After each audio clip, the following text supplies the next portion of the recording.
and I'm psyched to see what everybody's tying up. So feel free and send me any of your awesome creations. So today with Confluence Collective, I am going to be showing my friend Autumn how to tie the Elk Hair Caddis. So I think she's been tying a little bit, and maybe just recently, just during kind of quarantine. So now she's going to put some of those newfound skills to the test. And the reason we're tying Elk Hair Caddis is because we went through her stuff just by sending pictures back and forth and tried to figure out from just kind of all of the random fly tying materials that she had what we could tie. So the reason that that matters and the reason that's cool for you guys is because right now, if you're at home and you're tying, then probably your tying supplies are a little bit dwindled. And if you're able to get materials from your local shop, awesome. But if not, it's like we're going to be like Swedish Chef here. Like all these materials we're just going to throw around because it's what we have. So whatever, kind of like if you're trying to make dinner with whatever you have in the kitchen and you just have random shit in your fridge, that's what we're doing today. So we were able to kind of send pictures back and forth and look at her stuff.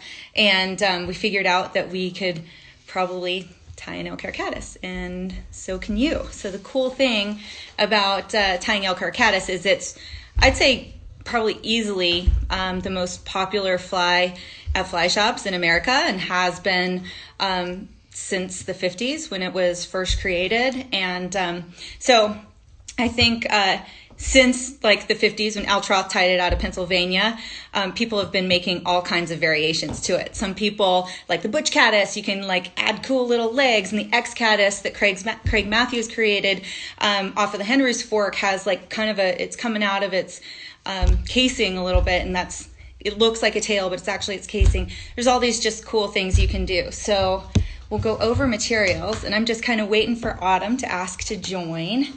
But I'm just going to show all the super fine dubbings. These are all warm or neutral colors, and these can be bodies for any of your caddis. So sometimes people are like, Hilary, exactly what should I use? And the cool thing is it's your fly. That's something that Kelly Gallup always tells me, is like, stop asking me what to do. It's your freaking fly. Do your thing, which I think is especially cool now for our COVID time. So yeah, so hopefully Autumn's gonna request to join up here and we'll start tying. For now, I just barely got off the river, so I'm a little flushed.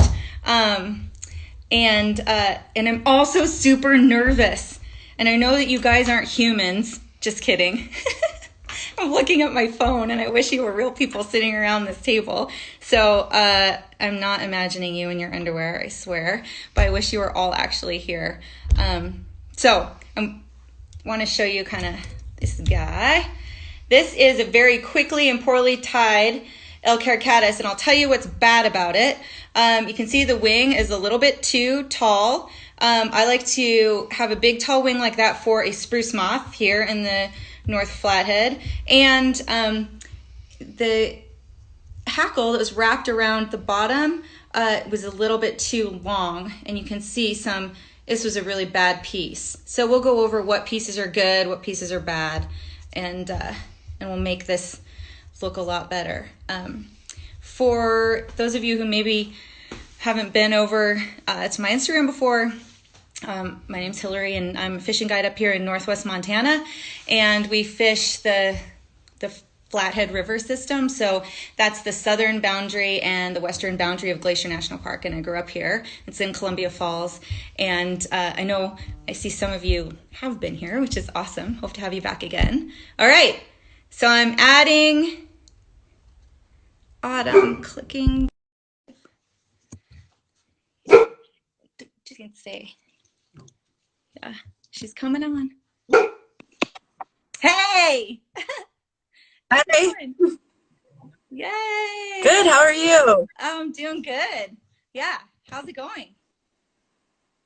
It's going good. My internet's kind of slow right now. But yeah, no, everything's good. I'm excited. Good. Well, you look crisp and clear and ready to go. So it looks like it's just so funny, how we're doing this all the time now, and people are like, oh, it's a good little litmus test for if my internet even works here. So Yeah. yeah. No, that's true. I was able to catch a little bit of your intro, and yeah, it looks. I looked up YouTube videos for Yeah. the caddis, and it looks kind of tough, but I'm ready. You know, it's so the thing that I think is a little bit tough about the Elk Hair Caddis is just working with elk hair. Just that's kind of the thing, and it's nice to be able to work with natural materials. And in the Northwest, you know, you shouldn't be at really any loss for deer or elk hair. You know, Hmm. hopefully everybody's got some, and people are willing to share. And it just takes a little bit for your fly. So, so there's typically plenty of material around, and there's this whole fly can be made with all natural materials. So you can use natural dubbing with all natural fibers. A lot of times we're using synthetic fibers, but it's possible to do it with all natural fibers. Your hackle can be obviously from local birds, and you can use elk hair. So I will say with the elk hair, when we were looking at your materials, did you have actual elk hair or was it deer hair? It's elk hair. It's elk hair? Okay. Yeah. Because I'd say most people tie with deer hair. And that's Okay. because the deer hair is shorter. And so there's a portion of it that's hollow and floats better. And when you get into elk hair, it's too long and you get past that kind of floaty part. And so it's Hmm. not quite as buoyant. So that's why most people actually tie an elk hair caddis with deer hair. So Okay. I put both materials down in the materials list, and you can use either one. But before we get started, and I know we're always kind of in these willing to get to the 1 hour thing where it's like Yeah. free and to buy crazy apps, but why don't you just tell people hey and introduce yourself? Yeah. Hi everyone. Hama no Autumn Harry Minani no Kuyui Papuna Nadawe no Kuyui Karadineno. Hello everyone. My name is Autumn Harry. I am both Paiute and Navajo, and I'm from the Pyramid Lake Paiute tribe, which is in northern Nevada. And I'm sure many of you have heard about the Lahontan cutthroat trout at Pyramid Lake. So yeah, that's where I'm from. We're fisher people here, and we've been relying and surviving on these fish for thousands of years. So yeah, we're actually known as Kuyui Takata, which is the kiwi eater. So the kiwi is a sucker fish that is endemic only to here at Pyramid Lake. So yeah, we're very connected to fish, and I've been fly fishing for about 2 years now, so Great. still very new and very new to fly tying. Yeah, So I'm excited. good. Well, thank you. Thanks for sharing about yourself. I think it's awesome. I know a lot of people automatically think that I'm Native American. And in fact, I got Yeah. a manila envelope full of letters from a 5th grade class once that said, we're psyched to see a Native American fly fishing guide. And I wrote back, thank you, but turns out I'm Japanese American. So yeah, but that's just cool. Okay, well, thank you. Let's go ahead and start to kind of get going so we can make the cutoff, and Okay. and we'll chat along the way. Okay, sounds good. Move this down. They use elk. Yeah. Okay. All right. So, Autumn, when I put my hook in, Mhm. let's see if you can maybe word it. Is that A better? lot of people hide the point of the hook. I don't hide the point of the hook, and the reason I don't hide it is because I don't like the bulk of my vise being in my tying space, and I don't want to dull the point. Mhm. So so I don't hide the point of my hook. I just kind of go into this lower third of the bend, and I'm tying on a size 12 barbless hook. So if you Okay. have a barbless hook, I encourage people to pinch their barbs ahead of time. If you don't pinch your barbs ahead of time, I know a lot of people don't because it's their system to get on the river and pinch barbs. So super cool here on my system. First year ever, we became single barbless for our wild and scenic portion of the Flathead River. So Oh, nice. now it's not just good policy, it's the actual law for the upper stretches of our river. So pinching barbs, and I have a size 12 hook at the lower third, getting it in Okay. there. And if you want to hide the point, you can. I like to put it kind of, see how your vise is going straight? Yeah. You don't have to do this now, but in the future, if it can get it tilted up a little, it kind of can help with some of the torque. Okay. Finagle with that later. Not super necessary now. Yeah, that's good. All right. And now you have your threaded bobbin, or do you just have your bobbin non-threaded? I got it ready. You got it ready, yeah. Because Yeah. if you don't, everybody, when you do the sucking through thing, that's super fun on the internet. So Doesn't matter the color, is it fine? you know, I like to, yes, for starters, of course, it's fine because it's Okay. fly and you get to do whatever the hell you want. But I do like to match my thread to my body of my fly. Okay. So if you're going to be using like a red or rust color for your body, I was kind of showing people before, these are some warm and neutral colors of the ultra fine.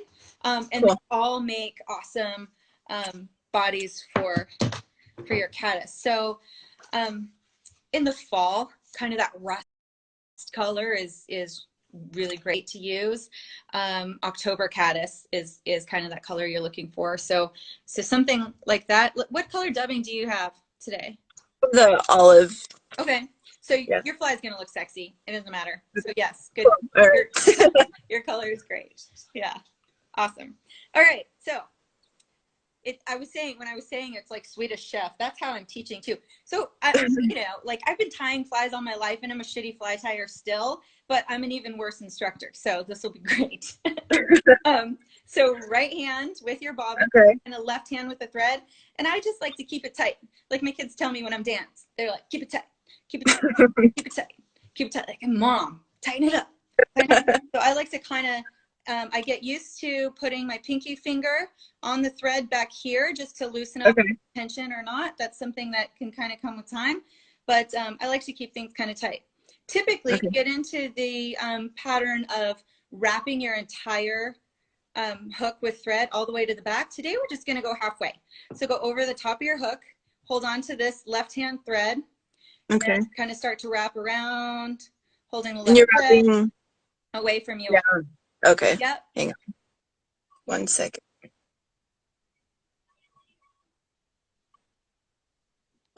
My thread is like way too loose. Yeah. Okay. One thing too, let's see. I got another bobbin here. I'll just kind of show people. If you feel like your thread is just coming out way too fast, you can take it off of the bobbin and just pinch down. This metal sometimes can get stretched. So if you just pinch that down, it can tighten up on the thread a little bit and hold it in place a little more. Sometimes just the thread is just rolling through your bobbin. So you can pinch that down. And then let's see if you can see how close my bobbin is to my fly. I never like to have more than that out of my bobbin, because then you're really wrapping way too big and you don't have enough tension on, and you're not going to get a good connection to your tie. So okay, so you've got this tag here. Take your scissors and you can kind of cut off the tag. And you know, I don't think, sorry. No. So I started the at the butt. Yeah, start at the eye and just go halfway down. Okay. And then you go back to the eye, right? We're just going to go halfway down this time. So you just sit with your right hand, you're going to hold on to the bobbin, left hand, hold on to the tag end, and you're going to put it over top, and then still hold on to your left hand, and then you're just going to wrap away from you till you get to the center of the hook. Okay. So start with the eye. There you go, girl. Yeah. Perfecto. All the way to the center. Yeah, good. Right there. And then you can clip off the tag. Okay. Nice. Got it. Okay. And like I said, a lot of times you'll wrap your whole hook before you tie anything. But we're just going to take a pause really quick, because we're going to take our ultra wire, and this is like your I have silver, but I put copper on the list, kind of gold wire, but a very small, thin ultra wire. And I'm just going to take probably the length of my hand or a little less, just to be safe. And even though this is a soft wire, not a steel wire, I always have kind of these industrial shop tools, because I don't like to dull my stuff. You can use your scissors because it's a softer wire, which is fine, but I get worried about it. I hate having dull tools. All right. Okay. Got my wire. Wire. Cool. See, the Swedish chef thing's happening. I just threw like 4 materials over here. Woo! Got it back. Okay. So now you got your wire. Okay. You're going to lay your wire kind of over the top of your hook, not all the way to the eye. What hook size are you tying right now? We're tying on a size 12. Autumn, you're on a size 12 too, right? It looks like you're big. 10. Oh, 12? Okay, great. Yeah. We're tying on a size 12. However, I like to fish this fly in a 14 or a 16 unless I'm fishing it as a spruce moth or another moth. So you can practice tying this on a 10, but typically they're sold in anywhere from 10 to 20 most commonly. Yeah. So you go towards the eye first, right? And then you go back. We're going to start where we were. Well, Autumn, it really doesn't matter, but we're going to start where we were in the middle and just go straight back to the bend of the hook. Okay. Just covering the wire. So what we're doing is kind of getting the wire in there. I'm just going to lash it in by making 1 wrap behind the wire, maybe 2 wraps behind the wire, and let that hang. Good. And then how far did you go towards the hook? Yeah, that's a good question. If I was to have a barb on the hook, I just go to where the barb would be. So just a little tiny bit past the point. Okay. And you said behind the wire you did? Yep, I do 1 behind the wire just to kind of lash it in there. Okay. Yep. Yeah. Great. Looks good. Now the wire can just be kind of out of the way. Okay. So you can just let it chill out over there, kind of get it out of the way. All right.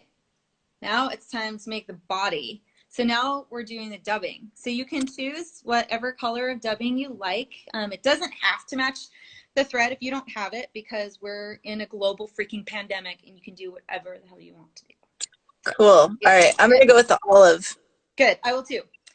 Even though I've got a gray, actually I have a cool gray thread, and just kind of a quick little trick that I learned from Kelly Gallup is, if you're wondering how much dubbing to use to make your body, you take just a little bit of it and kind of let it go. If it just falls to the ground, it's actually too much. You want it to just be wispy, kind of woo, like floating away a little bit like that. And that's because we're just going to be dubbing the thread as we go. We're not making a dubbing loop right now. You do for bigger flies. We're just going to be dubbing as we go. So do you have dubbing wax? No. Do you have spit? Yes. Yes, good. So use some of that. Let's get that good and juicy. Okay.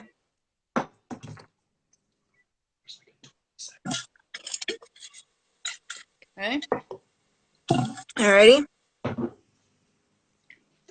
Juice is rolling. If you do have wax, you're just going to put a little tiny bit onto your thread. If you just have spit, just, you know, you're not supposed to lick your fingers anymore, right? How are you supposed to do this? You're supposed to touch your face or lick your fingers, whatever. Just don't lick somebody else's fingers. So just cock a big loogie on there and get a little bit of your dubbing.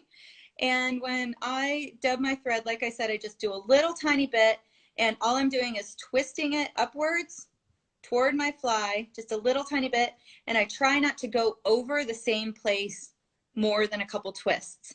So you're kind of looping it up your thread, and basically you're just turning it into a nice fuzzy thread. And you don't want big clumps, and you don't want to go over it and over it because it will clump. Yes, Confluence. A couple questions. Confluence Collective also said chapstick can work. Oh, yeah, totally. Confluence is reminding us chapstick can work. Nice. Yeah. Okay, so how much do you want of the dubbing? Okay, I can see yours now. So is you that were not doing enough? that test where you just kind of flick it into the air and it Yeah. That's the right amount. So okay, but I mean, like, how long do you want this? Just this teeny, like literally I'm being really literal when I'm like, you grab as much and it just floats. Then that's how much we want right now. So so that's way too much. Yeah. Yep. Just grab the pinchiest of pinches. Okay. The smidgenest of smidgies. Just a tiny bit. Yep. A little spit. A little chapstick on there. Good. Yep. I think then so. Even less. Even smidgier. Okay. Like, oh my gosh. That's like max. Yeah. Okay, let's try this again. Looks good. Nice. Like that? Yeah, looks good. Now, yep. Now you're gonna even twist it a little tighter and move it up the thread. And it's Okay. yep. It's really kind of gonna just look like thread that's a little fuzzy. Yep. Okay. Good. Okay. Sweet. Nice job. Now that you've got that fuzzy thread, you're just gonna, and it should only be like maybe less than an inch because we're gonna dub it as we go along. So now we're just gonna make a couple turns, just like tight turn, or what's that? You want them tight, like right next to each other? Yep, just like a wrapping thread. Yeah, totally. Okay. Yep. So it's still kind of a spiral wrap, but it's just right next to each other. And I've got a pretty thin dubbing on there, so I went a couple times. And Autumn, we're gonna actually taper it, so it's gonna get a little bit thicker as we go toward the eye. So now we're just gonna keep on dubbing. Okay. So I like to pull my thread down just a tiny bit. I never like pull it all the way to the table. Spit on it a little, or use your dubbing wax. That Swax is what I use from Loon. It's really good. Just don't leave it in the pocket of all of your things and put it through the wash. Same with chapstick. I have chapstick in every single pocket of every single thing, and it all ends up in the wash. Make sure she keeps twisting. Okay, so keep twisting your dubbing. Instead of just kind of letting it sit on there, just keep on twisting it up. And what you're, by twisting it, you're just kind of engaging it to the thread, and you're trying to make your thread just a little fuzzy. Yeah. Is that too thick? Yeah, that's going to be that's it. I think it would fish, but you want to try to get like maybe 1/8 of that. So just way less every time, just the tiniest smidge. Okay, let me try this one more time. Yeah. There are a lot of fly patterns with big dubbed bodies that you can make a dubbing loop, which is fun to do. And there are dubbing brushes that are already pre-dubbed up for you. So you don't always have to go through this painstaking process of dubbing your thread. Okay, I would just yank off some of those fibers just a little bit, just make it nice and thin. Yeah. Yep, looks better. Good. Okay. Okay. Nice. Great. And then just kind of keep wrapping. Whenever I'm near the point of my hook, I wrap it at an angle so I can just avoid that hook. Yep. Just building a nice even body. Okay. And then usually that's taking me just a couple, maybe 4 or 5 wraps, and then I'm ready to do a little more. And so Autumn, that's why we're just using such a tiny amount, is because we're dubbing as we go. And I would like everybody who's watching to keep in mind too, like this is just how I do it. So you can do it however you want, but this is how I do it. And I would hope that in the future, you just do it the way you want to do it, you know, and find your own way. But you don't have to do it exactly how I do it. With that said, I do it, you know, I'm not very innovative on my own, especially as a fly tyer. And so I do tons of copycat. I watch all Kelly Gallup's videos just because I think he's the best. And so I like to watch lots of people tie. So so now I'm just going to kind of taper, keep going. I'm going to keep dubbing. We're just going to keep on in this dub step and go a little bit behind the eye. So you don't want to what's called rush the eye. You don't want to pack a bunch of fibers all the way up to the eye. We're going to stop just short. And I'm going to be building my thread to taper. So it's going to be a little bit thicker toward that upper third. Yeah. I should have put music on because all I can hear is my dog snoring. Like the biggest snores. This is pretty chunky. This is okay. Yeah. A little chunky. Okay. So all you have to do now is just back it off the eye. So see where I stopped? Can you see? It's kind of hard to see yours. Okay, let's see. Greedy Kennedy wants to know if we typically use our own There you go. sounds. Okay. Yeah. So mine's definitely not even. Let's see. So one thing you can do, Autumn, is just kind of reverse back down, just pull those fibers off. And then, Okay. and you don't have to back off the whole thing, just kind of pull off some. And you can go backwards in your wraps to where there's the bare spot. And just Okay. tiny bits of dubbing. I see. So I'm only dubbing like no more than an inch at a time. And that's to just kind of try to keep it even. Yeah. Just, yeah, totally. Fishing with Elena said she made a video once week and she could hear her dog breathing the whole time. That's funny. Yeah, that's funny. Who said that? Fishing with Elena just said I made a video last week. You could hear my dog breathing the whole time. It's so weird. Like, have they no couth, these dogs? Like, mine is just the nastiest of all. They fart. They just, like, well, she farts. Everybody's dogs fart. Everybody farts, but everybody's dogs fart worse. Okay. Okay. Okay, that looks sleeker. Make sure you back off the eye because we're going to be putting other stuff up there. So, Okay. yeah. So how much off the eye? Like. So I would say that I'm 3/4 of the way up to my eye and then I've stopped. Okay. Yeah, for now. We'll do some other stuff up there. So I've dubbed 3/4 and I don't have as severe a taper maybe as I would like. I like to have the body kind of get a little bit bulkier toward the top third. So I'm just going to do a couple more reps. And every time I'm only using this much. Okay. So the way that I do it is like, I'll just either get a little bit of that loon wax and stick it on my finger and then just dip it into my dubbing or just lick it. And that's whatever comes out. That's all I use. So I'm not doing a pinch. I'm literally just sticking it. And then from there, I just stick it onto the thread and twist it up. And then that's as much as I had on my finger is now on the thread. And that's all I'm going to do at a time. I don't do more than that at a time, just to keep the bulk down. And you can get fast at it because it feels like sometimes you want to just take big clumps of it and stick it on there and just go for it. But this way, you can get into a methodical kind of thing. But just, I know it feels weird to just do a little tiny bit, but it's one of those things. Cool. Okay. Yeah. So are we still wrapping the dubbing or are we going to put something else? We're going to do something else. So dubbing now. So if you're back a third of the way, you can still see a quarter of the hook hanging out. That's good. I see you still have some dubbing on your thread there. So I can take that off, right? You could either wrap it back down your body, but if it has enough on it, just yank it right off. Okay, I'm going to fill in the sparse areas that I missed.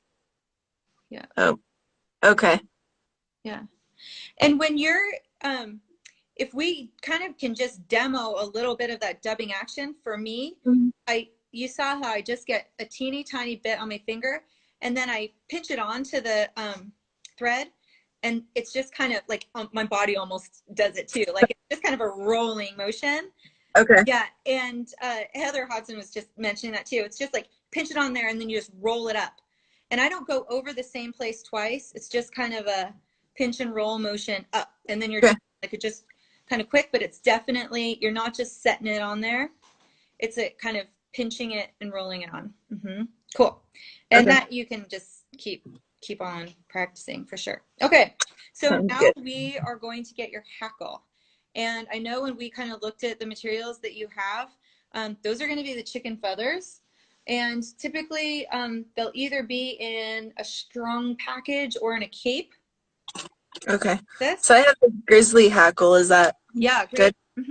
So let's go ahead and take all that out. Let's just look at it because what we're looking for with this little fly is a very, very small piece. And by small, I mean kind of skinny, like as skinny as you can get it, really. And the way I look for the skinny ones is I just kind of pull it back like that. And so then I see how fat they are and how skinny they are. There are some really fat pieces that are wide and they're very good for woolly buggers and for palmering or wrapping other flies. See how fat that one is? That's not going to work for an Elk Hair Caddis, because what we're looking for is for those fibers to not come, or that hackle to not come too far below the hook. So the reason that matters is it's kind of weird to even hackle a caddis, but the theory is that it might send out little twitchy shock waves, because if you watch a caddis on the water, it's like all the time, just like twitchy, twitchy, twitchy, and so it might just get fish psyched. So so we do kind of want those.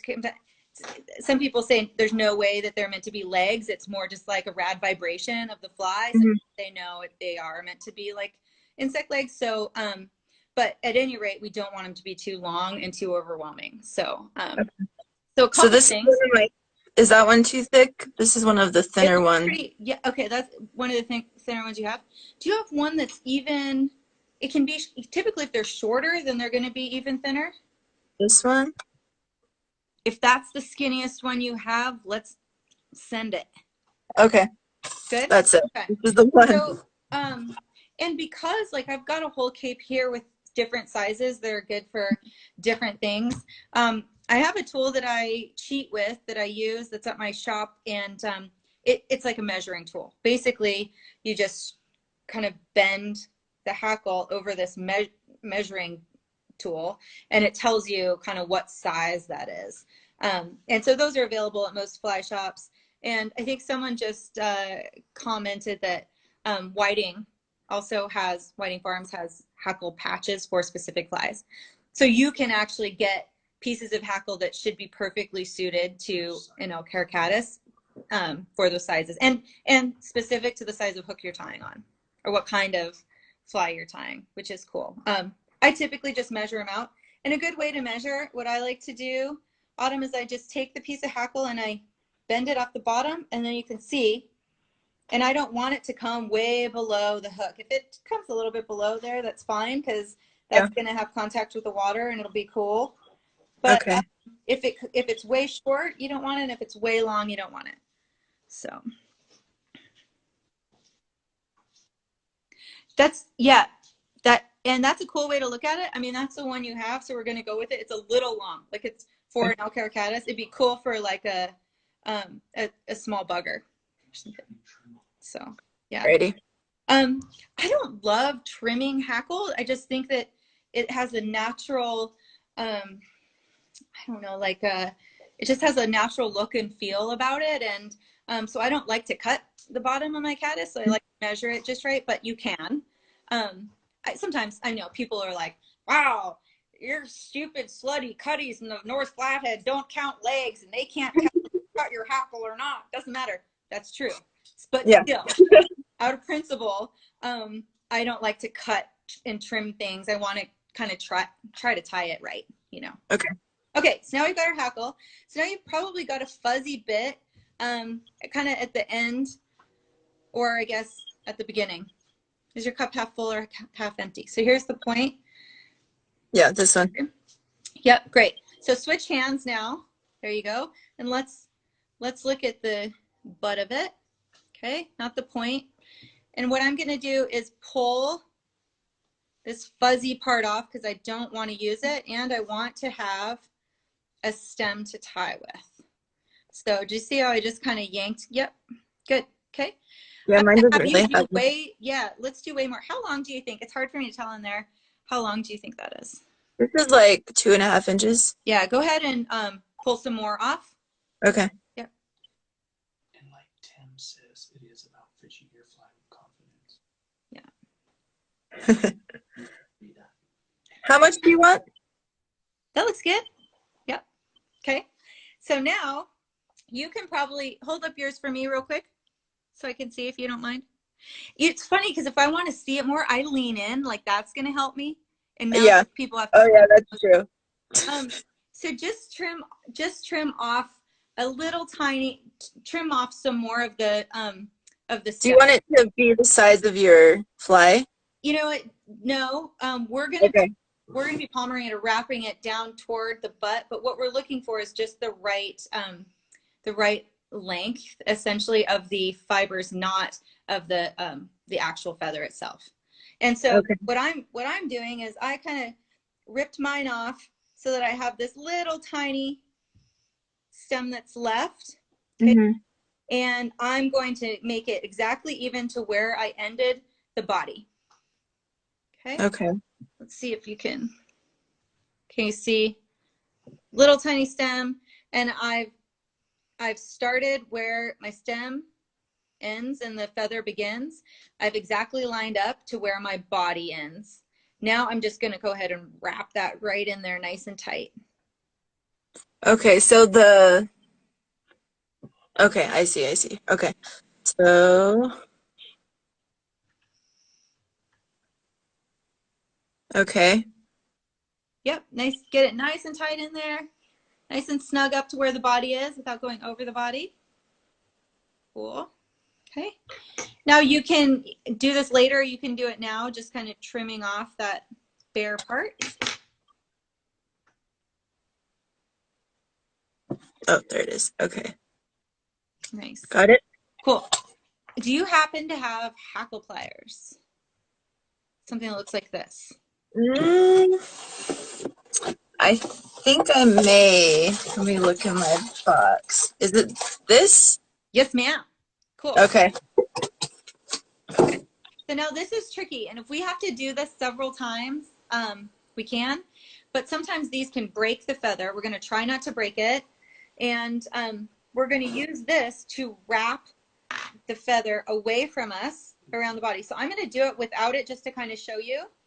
Okay. I'm just using even spirals. They're going to be evenly spaced, wrapping away from me all the way to the back. Now I'm going to show you what happens without a hackle plier. You don't have to use one, but if you don't have one, sometimes you get to the back of that fly and you can drop it on accident and it rolls back.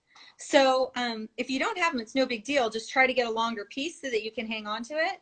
But if you do happen to have hackle pliers, that they can be handy if you have fat fingers like me. Yeah. So with the hackle pliers, try not to make a right angle with your hackle pliers, like twisting it one way or another.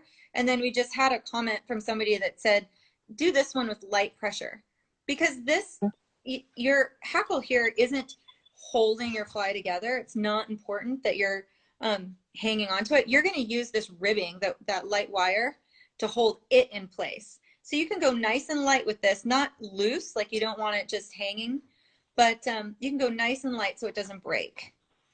Okay, and then all the way to the back. And then I'm just going to let my hackle plier hang for a second. Are you all the way to the back? The word, Yeah. people's, okay, let's see. Okay, you're all the way to the back of the, okay, so now you have your wire.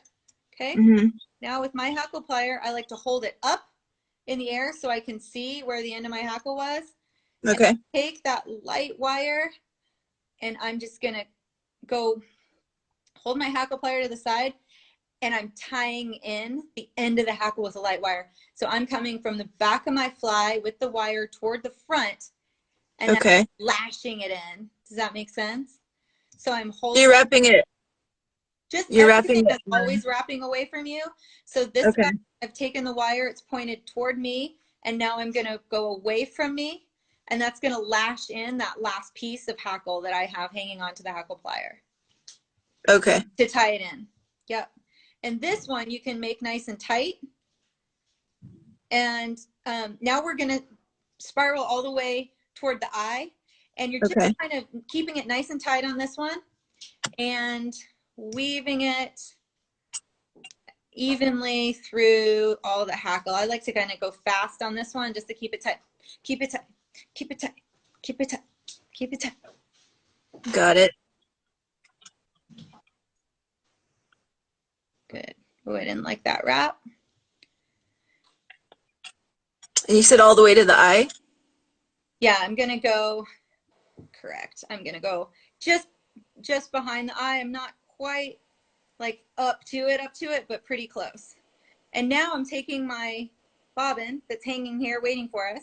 I'm still holding on to the wire, and now I'm lashing in the wire with the bobbin. So once I've made a couple turns around where the wire ended, I'm going to go on either side of my wire, a couple times in the front of it, a couple times in the back. There goes my Swedish chef. And okay, we can take the wire off. Yep. And so then once it's lashed in, now you can cut the wire off or pinch the wire off. And I like to use the wire cutters instead of my scissors. Okay. Yeah. Okay. Now I'm just going to do a couple more just to cover the cut.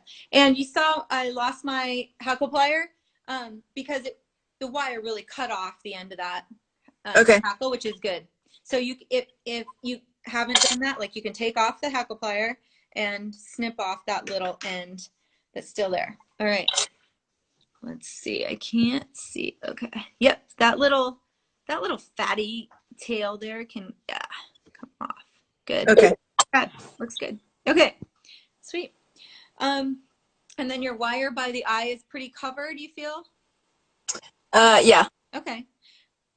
Yep. So now I like to just do a little tiny bit more dubbing. We still don't want to rush the eye. We don't want to, because we're going to be using deer hair, which is a pain in the ass to work with. And so we just want to be able to be flexible with that. So I like to just cover where that, the eye is just a little, because I need a little bit of bulk, and because I had some wire there, I just want to make sure it's all covered. So remember what I said about just the tiniest bit, like this little bit, and now you're just gonna pinch and roll, girl, pinch and roll, tiny bit. Okay, now a couple turns, nice. Okay, still not super crowding the head. Okay. Yeah, it might be a little heavy on the dubbing. Yeah. All right. Let's go ahead and get your elk hair or your deer hair. If people didn't hear me say it in the beginning, most people tie Elk Hair Caddis with whitetail deer hair. You can buy it I like the Comparadun deer hair packs a lot, but the reason is there's a piece here in elk hair and deer hair where you can get past where it's hollow and it's not as buoyant. So this elk hair that I have is probably too long for an Elk Hair Caddis. I would prefer to use a deer hair that's shorter, because you can maintain that buoyancy, because there's kind of that hollow core that's a little shallower. So I am using the elk hair today I kind of wanted just to talk about that, but I'm going to go ahead and use it because I've got it sitting here. And it says bleached. So you can get bleached and natural. The bleached is just white, and it makes a good wing. It makes it so you can see it. It's kind of good for the fishermen, and doesn't matter about the fish. So I just did, and again, like with the cooking thing, you know, it's a pinch and a smidge and a dash and a dab. I literally just pinch some of the elk hair, and then I snip it off at the base of my patch. Okay. Okay. And let's see how much you've got. So let's see.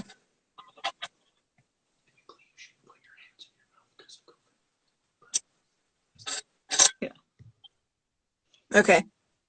Okay, good. And you have the hair stacker? Yep, right here. Yay. Okay. So we're going to go ahead and drop. So keep the lid on your hair stack. Was that let's see, like a kind of a funnel thing? Yep. Mm-hmm.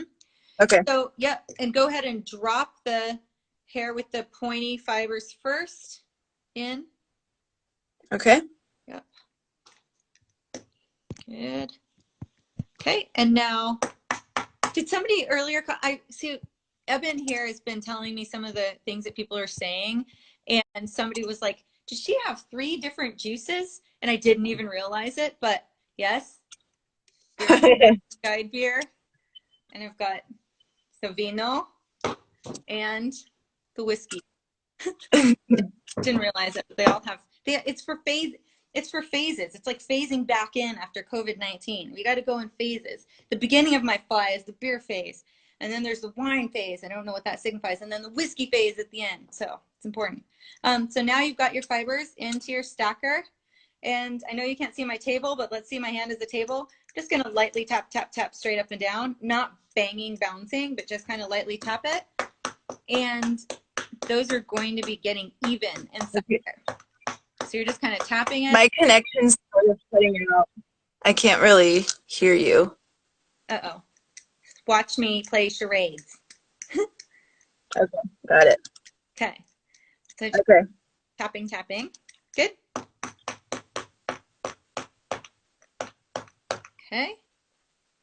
And what was that? Evan said, somebody said something about putting your hands in your mouth? Yeah. Yeah. COVID-19. I know. It's like, definitely, I've definitely been licking my fingers. You should have seen me when we had the fried chicken on the river earlier. But Ooh, that sounds good. Yeah, but I haven't seen a soul. So licking my own fingers and all this stuff has been sanitized. Not really. But so I can take this out now, right? Yeah, so carefully start to pull up that top part, and it should hold on to the fibers. You should start to see them in the middle. I haven't used that exact one. Okay. Are they in there? Yeah, they're in there. Super long. So that's a really long one.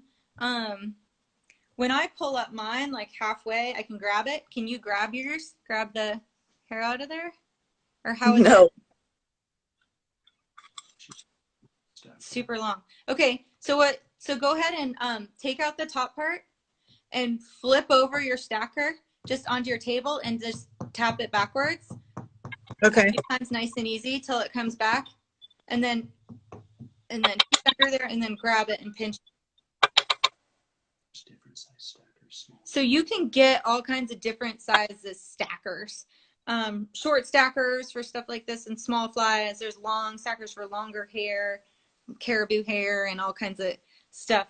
All kinds of different sizes of hair stackers. Yours is pretty long. March Brown-Eyed Dunn said, "Is that what the whiskey is for? Your fingers?" Oh, she's so smart.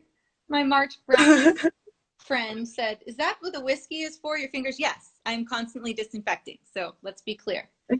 Yeah, absolutely. Okay. Right, you get it? I got it. Good. It looks pretty even. So the idea with the stacker is to get the end pointy fibers even. Okay. Okay. So these are pretty even, and you don't care about how even they are on the other side. So see how uneven it is on the part where you cut. Yeah. So this is the part that came off the patch, and this is the part that we care about because that's the top of the wing. Yeah. Okay. So okay. So what I'm going to do now is I get used to kind of pinching where I'm pretty sure I'm going to use it, because I like to cut these fibers to the length I'm going to use. A lot of people just don't cut anything until the very, very end. But for me, it's a little bit more of a messy fly. So I like to kind of keep it tight. And I'm going to measure this out by setting it up to my fly. And I don't want this tail, or it'll be a wing, but I don't want it to look like a tail. So I don't want it to hang back behind the bend of the hook. I want it to be even or a little shorter. I like mine actually a little shorter, because otherwise I end up with a really long wing. And remember, I said I don't like to trim. You never really want to trim this at the points because they're tapered. You want it to be the point. If you were to just cut it, then you're going to be like SOB, which is sawed off bangs, which is what we all were if you're as old as I am and we had the sawed off bangs. Sawed off bangs. You're too young. You don't understand these bang times that we had in the. People are cutting their bangs right now though because of quarantine. I know. Or making like super scary trucker mustaches that are unnecessary. And being happy about it. Okay. Okay. So that's kind of where I want to have it a little bit shorter than the bend of my hook. Now I'm going to transfer my fingers, because I'm going to want to cut this. A lot of people, like I said, don't like to cut that until the end. That's your choice. I like to cut it just because I like to work with a clean slate. So I'm going to cut this. And one of the reasons that I went shorter than the butt or the bend of my hook is because I'm going to be cutting this, and it'll probably be a little bit longer than I like, but I'm cutting it pretty much right up to the eye. And that's how I like to do it. So, okay. Yeah. So like here? Mm-hmm. Yeah. Yep. Okay, and then you're just cutting, are you cutting it at an angle? No, I cut mine straight. Okay. Well, if you held it at an angle, you can cut it at an angle. Spensible said, "Don't knock the corn stash." Somebody just said, "Don't knock the corn stash." The corn stash is scary. This is a real threat to America, ladies and gentlemen. Or maybe it is America. The corn stash is actually Americana. All right, so once it's in there and you feel like it's even to the eye, I like to get mine right exactly even to the eye. Now, Okay. this is why we were talking about not rushing the eye. Now we needed that little space because this is the whole thing right now. It's everything in the. Okay. So I did a nice loose wrap over it and I'm still holding it and I'm not letting go. I know it's hard to see. All you can see is my bad rowing fingers, but I just made one loose wrap. And now I'm going to hold onto my bobbin nice and close. I'm going to bring it nice and close to the fly, and I'm just going to give it some pressure. Nice loose wrap, and now I'm going to give it some pressure and then come up and tighten it a little bit. And now I'm going to give it a little more pressure. Tighten it up. Little more pressure. So it's more like pressure. I don't know if that makes sense. Like I'm putting pressure on the instead of like a wrap, like instead of a fast wrap, I'm just giving it some nice pressure. And you can tell there's pressure because the fibers that I cut are now kind of spraying out. They're splaying a little bit, which is cool because that's going to make a nice sexy head on this fly. Okay. Yep. It's going to make those wings spread in the back too with that pressure. Not too fast, just good, strong pressure. Get it in there nice and tight. Are you keeping the pressure in like a single line or? Yeah, so I did a couple kind of right next to each other, putting the threads next to each other, and then I went over each one. I don't like to do too many wraps. Too much thread in any fly is overkill in my opinion. But yeah, now once I've got it in there, then I've kind of put a couple wraps next to the threads. Okay. Not just stacked. So in other words, if you've wrapped 4 or 5 times, it shouldn't all be straight on top of each other. I kind of put one next to each other, one next to each other, and then I go back on top of the other and back on top of the other one. Okay. Yeah. So mine's kind of like twisting. Yeah, just you can keep pinching it until it feels like it's not twisting anymore. Okay. Yeah, just hold it in place and then just keep going with the pressure. And there's some errant dubbing. Just you'll find dubbing everywhere for the rest of the night. Good. Okay. Yep, just keep hanging on to it till you know it's not twisting anymore. Nice, strong pressure. And when I'm saying pressure, I actually pull down on it and then I pull up on it. And that helps those fly out instead of this way. It's a little bit different from your regular wraps because it's just this pressure. So I'm pulling down, and then once I come up, I'm pulling up, and it's just pressure just to lash it in there and to get that wing popping. Popping, locking, polka dotting. It's a little Miley Cyrus for you. Cool. Okay, I see the difference now. Feel that pressure. You kind of pull down, and it splays the wing, and then when you come up, it feels super satisfying. Okay. Cool. Good. Looks good. So now this part, we're at the end. It's time to kind of finish this off. And something that I do that's a little bit different, not everybody does. A lot of times people will just tie their knot here at the end on top of where your threads were. I actually kind of make a couple wraps into the head. I don't know why. Why do I do that? But I see where all that head fibers are. I just do a couple wraps hidden in there. You can't see it, and it just makes me feel super secure. Or I go right up to the eye if I can get in there. And then I just go one more over the top. And I know because I was demoing, it looked like a lot of wraps. You don't need that many wraps. So now we're ready to tie the knot. Tim Better is saying working deer hair wing isn't the easy. Yeah. It's a good, super good reminder from Tim. Deer hair sucks. It's super hard to work with. It's fun after it's fun. It sucks until it's fun. And then when it's fun, but it's very hard to work with. So fortunately, like I said, in the Pacific Northwest, I'm sure you have bunches of it. And so you can practice and practice and practice. So it's hard to work with. Elk hair and deer hair both are pretty challenging. So you did awesome for starters. That Yay, thank you. It's really hard. It is hard. And don't be afraid. And the good thing about working with the elk and deer hair in a smaller fly like the Elk Hair Caddis is, you're doing that at the end. It wasn't like it was the second step and you have to backtrack to take it out. If you hate it, just backtrack a little and throw it out and start that part over because it's at the end. Okay. It's no big deal. So yours is great. So we're going to go ahead and finish off this fly. And at the end, I'll show you how to just kind of sex it up a little. So do you have the whip finish? No, I'm going to use my fingers. Okay, I will too then. All right. So do you have a special way that you like to do it? I just like to go ahead and use my fingers and then back around 4. Yeah, I think it's I was watching a lot of YouTube videos on how to do this. And yeah. Good job. I don't even know if I'm doing it right, but we shall see. It looks good. Good. Okay. It's hard for me to go slow. And also my fingers are so cracked and nasty that they actually grab my skin. My nasty skin grabs the thread.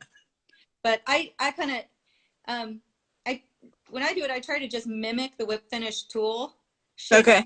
So I like to put my middle finger on top and then my pointer finger, this middle finger on top and pointer finger below. And then I go in and twist once and that makes that kind of 4 shape. And then I transfer the 4 up to the top like this. And then I put it over the top of the head and then twist down, maintaining that twist. And when I'm doing it with my fingers and not with a whip finish tool, I don't go over more than once or twice. I'll just do it. Just do the system twice. Cool. Whereas with the whip finish tool, you can go over it, around many times. So yeah. Nice. Yeah. So a couple whip finishes, chip that off. Now I'm going to go ahead and trim the head a little bit. Otherwise, it'll be a butterface fly. Everything looks good, butterface. Okay. It's just a fly. It's just a little fly joke. Come on. Okay. Good. Cool. And do you have any super glue or head cement or finishing? Not right now, but okay. So with like standard super glue, you can just use a toothpick or your bodkin or something kind of pointy and put it on there and dab it on so that you don't get a big mess. Or Loon has these little applicator heads that are interchangeable, lots of different kind of sizes, and like just to put a little dab on there and dab there. Good. Cool. All right, let's see. I see. Yeah, that looks awesome. You did great. This is hard. Thank you. It was hard. It looks great, and fish will eat it. Yeah. Yeah, it will. Fish will eat it for sure. It has all the vibes and all the right ingredients and tied with love. I think it looks awesome. Cool. Thank you so much. This was a lot of fun. It was super fun. Although I don't think you should fish it because you should save it. Yeah. I think I'll save it, but also our fish don't eat this. Yeah, that's true. You can save it. Or you could come visit me. Bring it out here. And you can I'll come up to Montana. Save it, and then when the coast is clear, just get your butt out here and we'll fish it. I promise Buddy Cuddies will eat it. I promise. Yeah. It looks awesome. All right. You did I'm excited. great. I'll bring it with me. Thank you. Thanks, everyone. Wait, does anybody have any questions for Autumn? Oh, wait, we only have 30 seconds remaining. Yeah. Whole thing. Okay. We have to say goodbye. Right. Bye, everyone. You did awesome. Thank you. So good. Thanks. Thanks so much, Hilary. I really appreciate it. Super fun. I'm going to keep practicing. Me too.